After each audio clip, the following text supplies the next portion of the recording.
IAS IPS IRS केते दरमा पाते कहा दरमा काहाठारू अधिक बा कम आईएएस आईपीएस एवं आईआरएस अधिकारी माने केते दरमा पाई थांती अनेक लोक जानिबाको इच्छा करिथांती।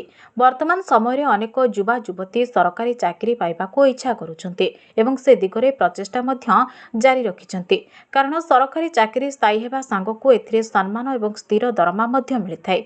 वेतन को दृष्टि रखी समस्ते भिन्न भिन्न सरकारी चाकरी उपरे फोकस करते सेथिरो आईएएस एवं आईपीएस पोस्ट गुड़िक होउछन्ति देशर सर्वोच्च सरकारी चाकरी पदवी।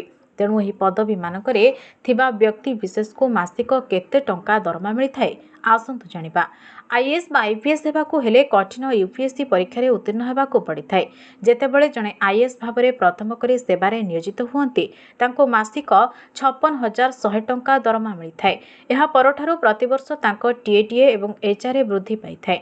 पर बयस अभिज्ञता एवं योग्यता अनुसार आईएएस अधिकारीଙ୍କ दरमारे वृद्धि करा जायथाय। जणे मंत्री सचिव पदरे थिबा आईएएस अधिकारीଙ୍କ मौलिक दरमा प्राय 2.5 लाख टंका होइथाय। आईएएस अधिकारीଙ୍କ पदवी अनुसार ग्रेड पे 5400 टंकारु 10,000 टंका जाय दिया जाय।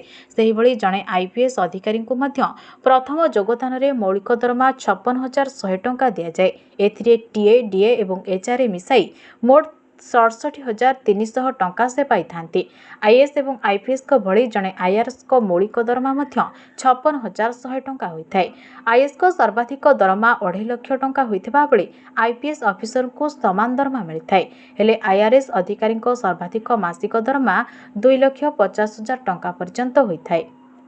भिडियोटी भल लगी लाइक करंतु आगु को अधिक अपडेट पाइबा पई चैनल को सब्सक्राइब करी पाखरे थिबा बेल आइकन को क्लिक करंतु एवं सोशल मीडिया रे आमको फॉलो करंतु।